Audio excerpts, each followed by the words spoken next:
It's a tri-generational conversation for you, the emerging leader. Welcome back to the Limitless Leadership Lounge. And thanks for joining us for another week here inside the lounge. Excited to bring in our guests today and talk about leadership, team development, and so much more.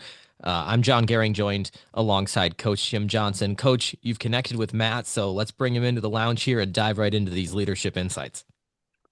Yeah, I've really had the honor. One of my friends, Bill Treasure, does a lot of work with IES, Matt's company, and I've been had the pleasure to speak a number of times at some of their meetings, and I've just been so impressed with the company and gotten to know Matt and his leadership. So I want to read a little bio about Matt, and then we're going to welcome him to the show. So Matt Sims has served as the president and CEO of the company IES since July 1st, 2025. He previously served as the president and chief operating officer of the company from December 23rd to June 25th, and as chief operating officer of the company from December 21st to December 23. And in that, they were different levels of the organization. From 2017 to December 21,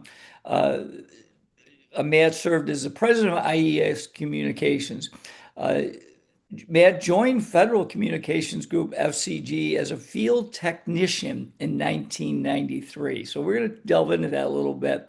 FCG has grown to become one of the nation's largest providers of structured cabling and low voltage systems, where Matt served in various positions, including project manager, branch manager, and he's all the way up to now as the CEO. So without further ado, Matt Sims, great to have you on the program. Welcome to the Limitless Leadership Lounge.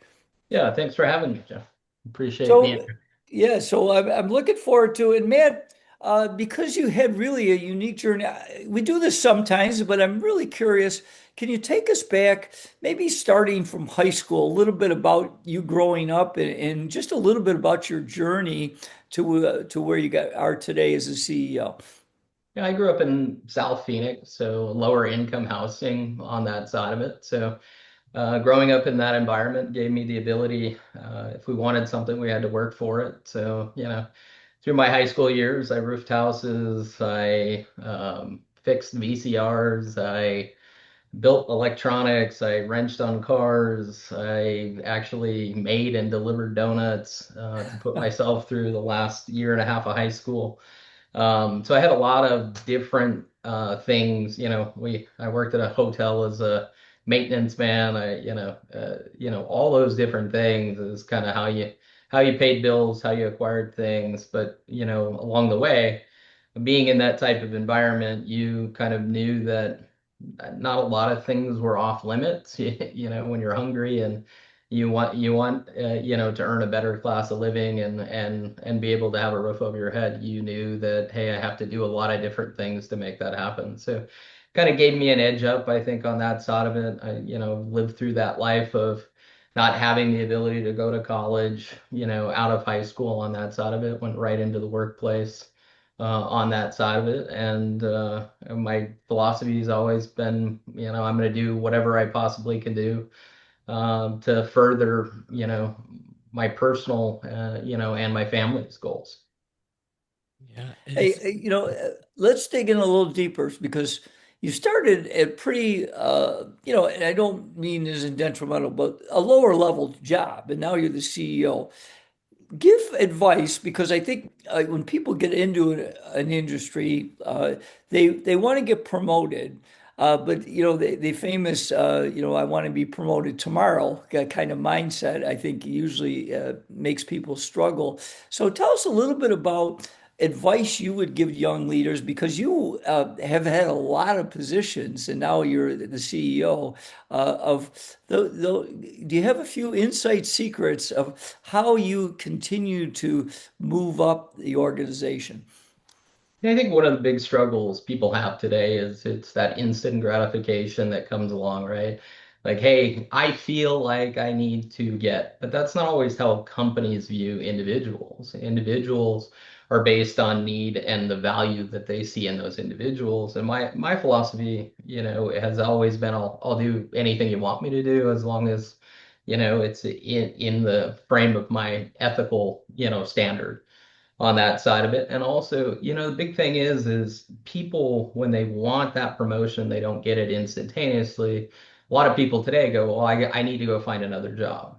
Mm. And that kind of hamstrings an individual as well, because you're starting over that value creation that you're creating within an organization. When you constantly leave a corporation, you're starting that value over and over and over again. So it's hard to kind of get that escalation that you truly want. You may get it one position at a time from company to company, but that long-term tenure isn't there. So there's a trust factor that comes along with that tenure.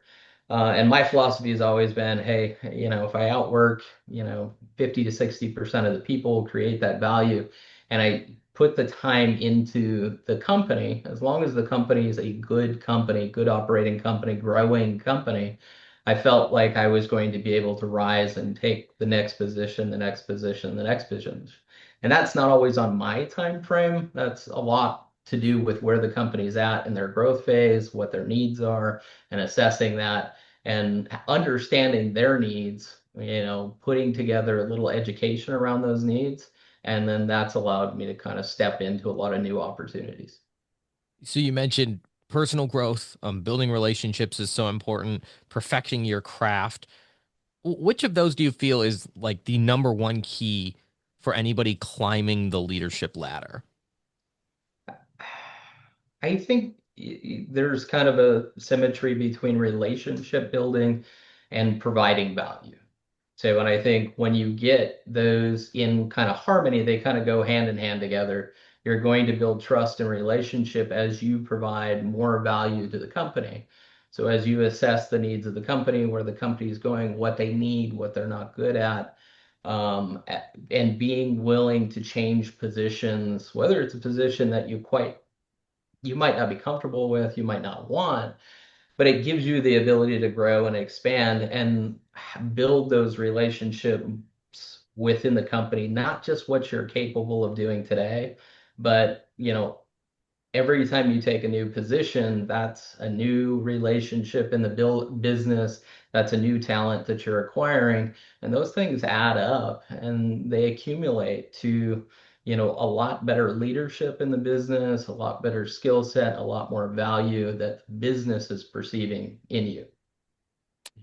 Man, I got to, because I've been really impressed with IES with their people, and so and you mentioned early, how important people are. So this is twofold. First is, now as a CEO, what do you look for with the people that are surrounding around you and your leadership team, and then what are you teaching the leaders as you down of picking the right people to bring into your organization? Oh, that's a big, long, question on that side of it, Jim. What I look for in people is interaction, excitement, motivation within the business, willing to ask the questions, willing to get involved. We see a lot of siloing in business. People do what they're comfortable with. They do what they've come in from a degree standpoint or what they're used to doing.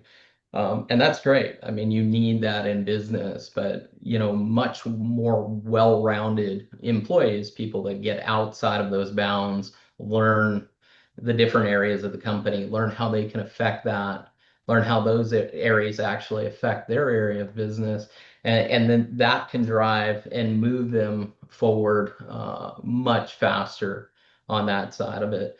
And what we're teaching people in leadership is how to do that. It's really more about building relationships, how we communicate with people, how we drive the needs of other areas of the business. People know how to, run a computer, people know how to do accounting, they know how to, legal people know how to read contracts, but they don't understand the effect that those individual pieces have on the rest of the business. So, our major goal is to educate people, build those relationships, and how those relationships help those people grow from a leadership standpoint.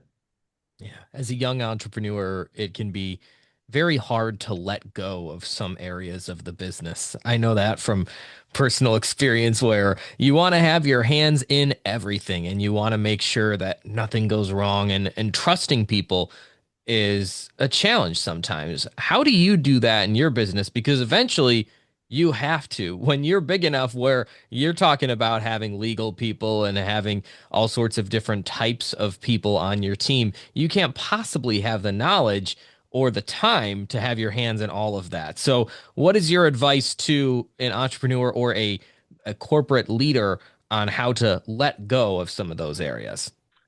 I think trust and development's a big part of it, but you have to look internally on what's the best thing for the business. I grew up in a business where I did a lot in a very constrained business for a long time. So, I wrote the operating system, for the company. I wrote a lot of other software platforms that helped streamline and made things more efficient. So I had better visibility into the business. So I could do a lot more. The hamstring to that was I was doing a lot more. Other people were kind of at, an underutilized level. And it really constrained the business. And I had to take a look back and go, why aren't we growing as fast? Why don't things happen as quickly as I want them to happen? So when I stepped out of the president role from the communications business, I turned it over, and the leader that we selected to run the business was much more of a visionary, hands-off type of leader, but really understood the need to build a team to kind of fill in those gaps that I was doing along the way. And that really helped open my eyes to the value of having development in leadership, development and trust in the people that you have underneath you, setting goals that people can attain and overachieve on. And that was one of the hardest lessons that I learned in the business is that you're great at what you do until you get to a certain size, and then you kind of it starts to kind of depreciate the value. Good point. So, Matt, you've mentioned trust a lot, and I'm big on trust as well. I'm going to ask you, do you have a story? Because as leaders, I encourage them to have a plan on how they're going to build trust, but a story of someone that worked under you, worked with you, and broke your trust, but you didn't let them go. You gave them another chance, and they ended up working out. Do you have a story like that where they broke the trust, but then they were able to bring it back? And if so, can you tell us that and how they got the trust back? What I can tell you is, a lot of things that we do in our business grow in scale. So, we started from a much smaller company to a much larger company. As you become a much larger company, there's a lot of ego, that comes into that play with people. Hey, look what I did over here. I was great. I can do this, no problem. And inherently, you have to give those people the opportunity to show up and do that. The biggest problem with overachievers, and this is, I mean, I've got 20 of these stories, Jim, that, we could break down with people and ego, and we want people with ego. It's great. It pushes the business forward, but most times, what I will tell you is great leaders aren't built on great decisions, good times. They really, the old, adage of, leaders are built on bad times is 100% accurate. So Mhm. it doesn't do us any good to have somebody into an opportunity where they've grown into something and them not be able to do it. And the first thing most leaders do when they fail is retract. They hide. They're not sure. They definitely don't want to come off that ego box and said, "Hey, I did it wrong." But what we've tried to do is tell people it's okay to fail. The one thing that we want to do is live up to our value with our customer, make sure projects get done correctly, make sure we meet schedule. If I lose money on it, I lose money on it. We'll learn from that, and we'll help you be better on that side. And then, like I said, I can cite a whole bunch of opportunities where I've had somebody walk into my office going, "I want this job. I'm going to kill it. I'm going to do everything right. I know how to do this, schedule everything in between," and it falls apart and becomes an absolute disaster. And we have to step in and help them. But our goal is not to step in and help them to the point where we like, as soon as this is over, you're out the door. if you ride with us and you can learn from it, that's value into the organization because you're probably not going to make those same mistakes on the next project. So. Yeah. Yeah. Was there ever a time when you, as a leader, felt inadequate or had that imposter syndrome of like, can I really lead this team well? What was that time like for you? I mean, I'm still having that, right? I've been Mm, CEO of this company now for a little over 6 months on that side of it. And there's part of me that says nobody can do the job the way I do it because I know the business and I know that, but also it's a growing business. Our cap today is $9 billion, and I'm a poor kid from South Phoenix. You're going to have that imposter syndrome.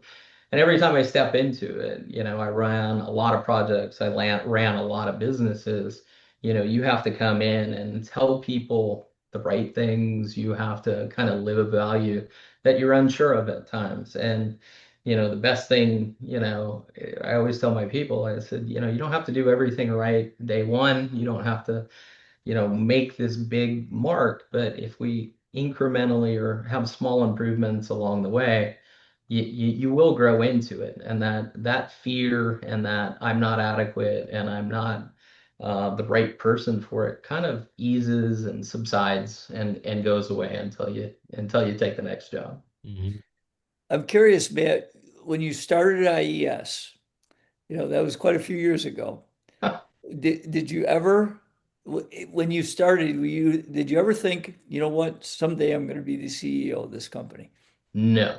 I mean, I was a 17-year-old kid, and I remember being very early on, maybe less than a year in, and our admirations were much, much, much smaller. Like, hey, I would like to be, a project manager, or I'd like to be a crew lead, or something along those lines. And even later into my career, I never really saw that as being an option. I thought I'd be a segment leader, maybe, at some point in time, we'd spin out a segment that might present an opportunity or something along those lines. But to where I'm at today for the size of the business, that was never in my view. So I Yeah. actually did it click into you though, as you progressed and you did starting getting promoted, that was there a change of thought after a while? It's like, you know what, someday maybe I can lead this company, yeah, I think that's ego in all of us. Like, right? I worked for a lot of people. This company's had a lot more. It's had a lot of downside to it. It was a roll up of, 89 companies. None of that worked. Nobody understood relationships. Nobody understood how to be a public company. Nobody understood financing. Nobody understood the legal implications. So we've grown through all that. And, I've had the fortune to work for a lot of different people. And most of them I said I could do a better job. So, that's kind of where you get that on the ego side. It's not always fact based. It's more, just kind of that competitive nature that I have. You just said that important R word again, relationships. Was there ever a time that, as a leader, you felt like it was really important that you started in one of those more entry level positions when you were communicating with your team? Do you think that helped you as a leader? Yeah, absolutely. I mean, I think, I've been very blessed to work just about every job or have some insight into every job in the company. Jim said I started as a technician. I made it one day in the warehouse is how I started. And I had a field order and they said, "Hey, can you help us?" And guys like, "Hey, I like how you work. Stay here. You're not a warehouse guy anymore."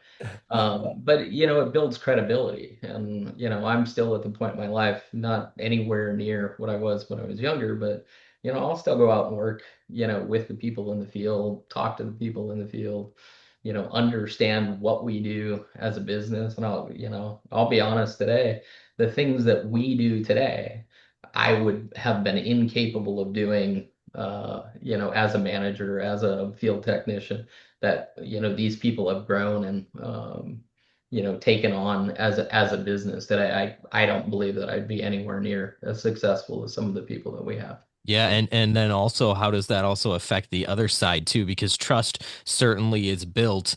You need to, have the trust of your team members too, just like they need to have your trust. So how much do you feel like that contributes to the trust that you've built with them, the fact that you were once in a position like theirs? Yeah, I think it's huge because I can speak the same language. I understand the frustrations. I worked construction for many, many years, even after, I became, president of the communications company. We did the Atlanta Falcons stadium. We had to come in and do a lot of work there. And I was personally on the ground for, 90 days until that opened up. And worked with the team, 70, 80 hours a week to get that done. And, those things all give me a different credibility than somebody coming in from the outside that hasn't done it on that side of it. And then also bridging the gap with legal, finance, and other ancillary things. I've delved in and spent a lot of time building my knowledge base. Spent a lot of time in a lot of litigation and other things that's helped me understand what they go through on a daily basis and why those things are so important to the business as well. And the Atlantic Falcons, working with your company, I know that was a pretty big story for your company. Can you delve into a little bit more deeply, give the scenario, what happened, and then really how you pulled it off and what you really learned from it? Yeah, I mean, we got asked to come in from one of our largest partners, and I'm going to admit all that. They had an underperforming company that was brought on that was a very sizable company that, they were great at, designing technology on that side of it, but implementing and installing in a very large sports venue was not their forte. And of course, anytime somebody builds something, it's, hey, let's try to not spend a lot of money doing it. And they got caught up in a place where they had NFL certification have to happen. They had a ton of water delays. That roof design was something special, that never seen before, never been done before. So just overlaying, in water. I remember walking out there and it was the rainiest uh, month or couple of months in Atlanta that they've had in years and years and years. So, you just had water pouring through suites, and Oh my if God. you look at the stadium out by the Halo and you see those suites, at one point in time it looked like a jungle where just water was pouring off the sides as the rain was coming in, and wrecking technology. So, our goal was to come in and assess really, how they could get it done. And we went in, did a quick assessment. I was supposed to be there for 3 days, and, came in, did a presentation, said, hey, we got about 500,000 hours worth of work to get done in 90 days. And they said, okay, go do it. And Wow. we brought in, from our standpoint, up to 200 people. We also had, 7 or 8 other subcontractors that worked tirelessly through the night. So, at points in time, we had 750 to 1,000 people working and Wow. coordinating on technology scopes. And, we literally slept on tables 70, 80 Wow. hours a week, and took it off small increments, and, showed that we could make progress from the ownership, up to the Falcons at that point in time. And, we got it done and moved forward. And it was one of the proudest days when they opened that stadium for Fan Day. And I sat out there with the general contractor and the developer and watched people come in and ooh and ah at the stadium, and Wow. got a little tear in my eye and jumped on a plane and went home. So that Says that's your life in a nutshell, right? was it. So it's kind of a blur at this point in time. It was a while ago, but yeah, it was a lot of work. You couldn't have done that though without a great team culture and building that side of things too, because working 70, 80 hours a week, I know I wouldn't do that for some organization or some leader that I don't really care that much about. So how have you developed that strong team culture?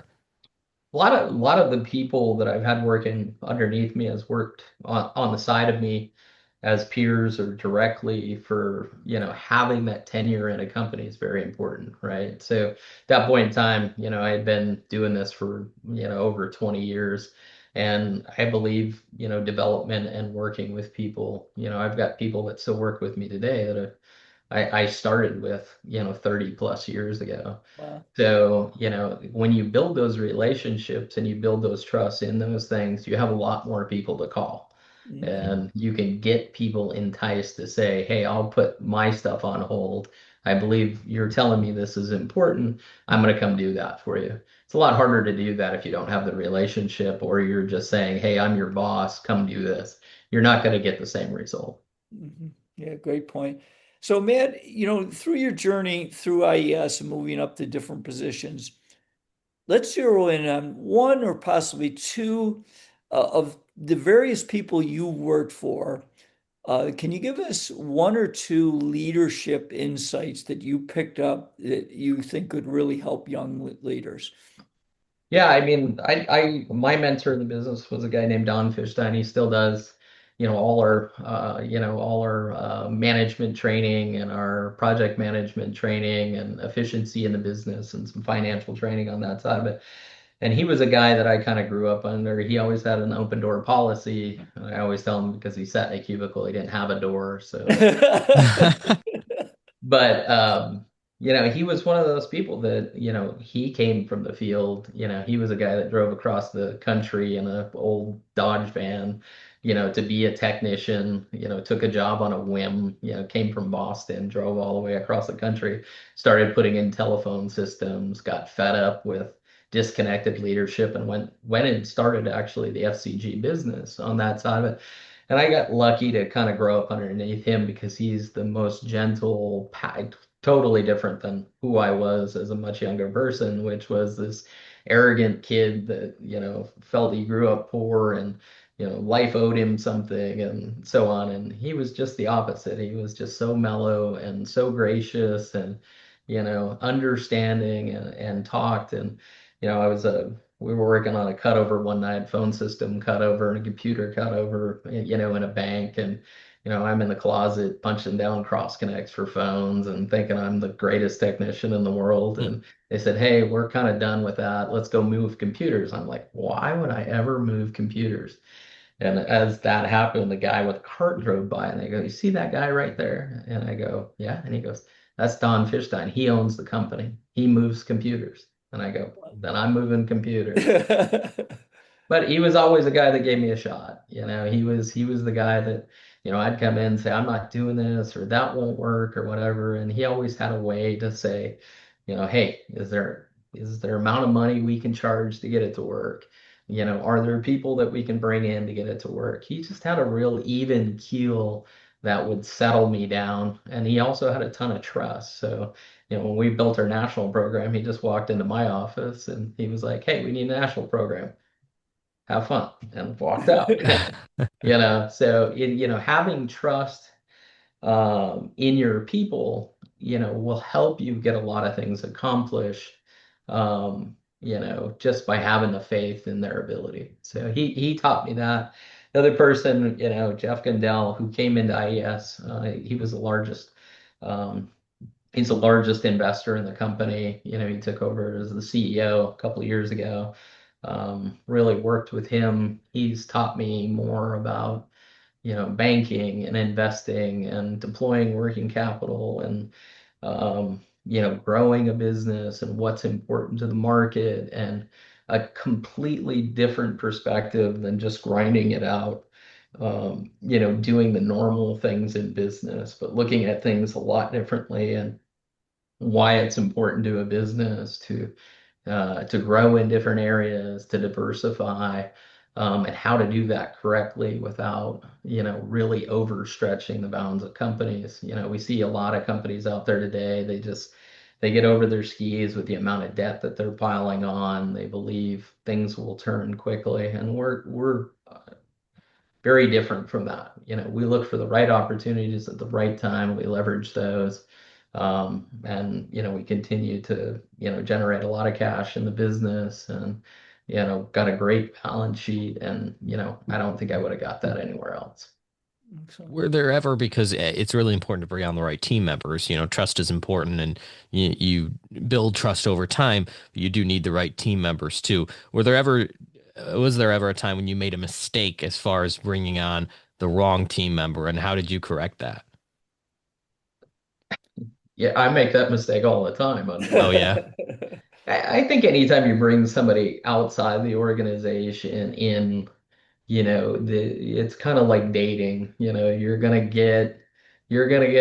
gonna get the horror stories on the front end of, your first couple of dates, right? So, you kind of vet that out. And I'm a goal-based person, and I'm also I don't want you to knock it out of I don't want you to get huge things done very quickly. I want you to incrementally improve and get small things done and prove that you can do that. So I have a very short kind of assessment period of people, when they come in.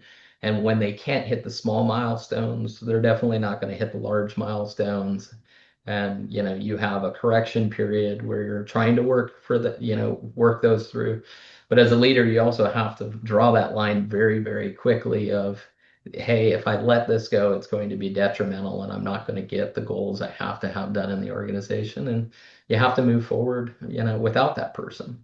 Yeah. And, like, I think that's a lot of things that leadership struggles with today is they don't want to be that person. They don't want to have that conflict, or, they just keep dragging it out.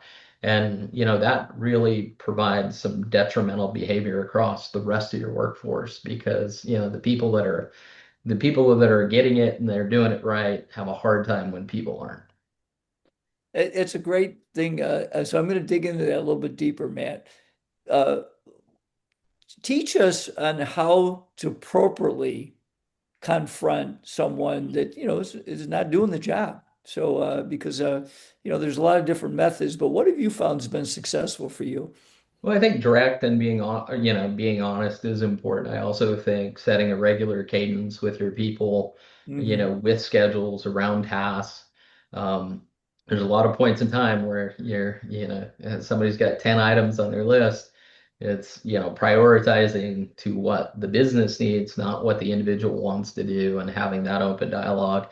And then also monitoring and providing feedback, right? And I think that's another thing that people struggle with is, hey, they're busy in their day-to-day stuff, and that's fine. But when we get to a certain level of leadership, that is our job, right? Our Yeah. job is not to do everything. Our job is to make sure, the people underneath us are doing the things.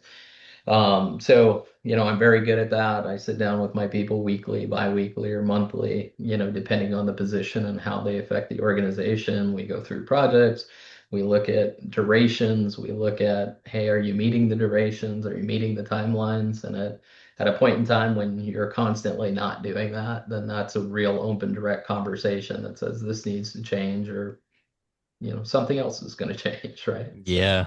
Yeah. And leadership is so different than those entry level positions or those positions where you're following a leader and you don't have a team underneath you, and it takes different skills. So I think like in sales, this is especially one thing we see like, okay, so you have a really good well contributing, high performing salesperson. Well, they're doing well. Why don't we make them a leader? But then we forget that, well, that's a whole different set of skills there. Just because they're a great individual contributor doesn't automatically make them a good leader. So what were some of those skills that you needed to learn as you transitioned from, individual contributor to leader to now big leader? But you kind of summed it up with the example, right? I think when you're very high performing in an organization, you expect everybody to be high performing. So what that can lead to is, hey, go do the job that I pay you to do, and it should just get done, right?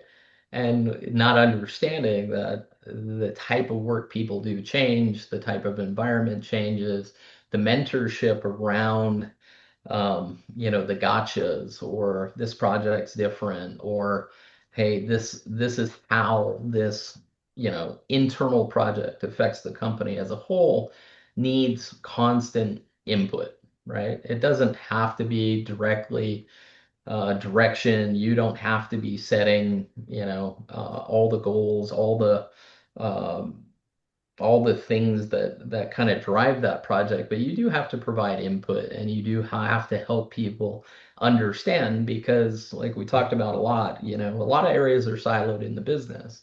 So Mhm. they don't see the different perspectives. They don't understand why things are important. And as you get into leadership, if you take the thing of just go do the job, you're going to have a lot of problems because Mhm. you're not giving them that ability to see the things that they're not experienced in. Mm, that's good. Good point. So, Matt, I always kid when I do my presentations about leadership, the first person you got to lead is yourself. So, in doing that, I'm curious, what are some of your daily habits that you think have helped you be more successful leading yourself? I've become a lot more organized on that side of it. I have a very, specific cadence, that I go through every day, every evening from packing my lunch to, getting up in the morning, heading to work, listening to specific things, whether that be, news or stock reports or, different things along those lines. I get into my office, I have my meetings all scheduled out. I always, unless there something urgent has come up, I always make sure I make those meetings. I also leave those meetings abruptly on time. I ask everybody to schedule, hey, 45 to 50 minutes. If we've got meetings on every hour, every half an hour, it's tough to make them in between. If you do that, it's not fair to the next person. So, just having a very culture of accountability. If I say I'm going to do it, I do it. Very early in my life, I could blow off things because it's like, well, that's not important to me. That's not what I feel like I should be doing. Even though I committed to it, no, I'm not going to make it. I've learned, and I think this is another thing in leadership people struggle with is they don't want to tell people no, and sometimes they don't want to tell people yes, right? But you need to be very definitive. If you say, yes, I'm going to do something, you need to do it. You can't say, no, and then come back and go, hey, I want to jump in, or I want to be the person that, provides all the guidance and advice. And then the people that live in the middle, that's a disaster for an organization. You can't live in the middle. You have to be decisive and you have to stick to it. So, Yeah, that's a really important point. Matt, how about the future of IES and you as a leader? Where do you see you and the organization going in the next 5 to 10 years? well, I mean, today we're, a $9 billion market cap. We do roughly, $4 billion worth of work a year. We continue to grow that platform. We look at growing top line and bottom line margins by acquisitions or greenfield growth within the company. We continue to add product lines. Our manufacturing capacity, which we were at about 18,000 square foot about 8 years ago, we're at 3.1 million square foot today. Wow. So from an industrial manufacturer side, we're pretty large. We continue to look for growth areas from product lines. We continue to look for growth areas, in our core businesses from construction, electrical, communications, stuff along those lines. So we continue. My philosophy and vision into the business is that for us to truly be who we want to be, we have to continue to grow. And, that provides people with opportunity. I think, people get stifled out there in a lot of jobs today and they don't feel that growth opportunity. They don't feel the ability to, make enough money to buy a house, to, send their kids to college.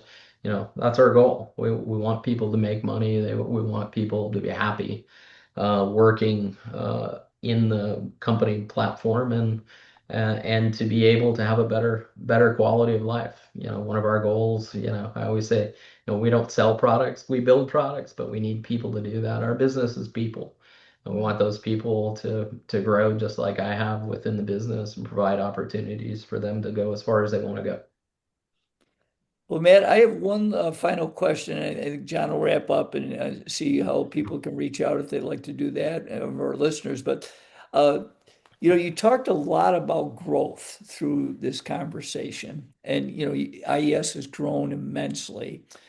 My question to you is, and being part of being blessed to be able to speak to a number of your leaders over the last few years, Why do you believe in having a leadership program, leadership development? Because, some companies are big into that and invest like you do, and some don't. So, why are you a big believer in that? I wasn't. So that's kind of the Ah, first that's kind of the first crutch, is I brought in Tom Emma, who runs or is president of our communications business. I think it was 2000.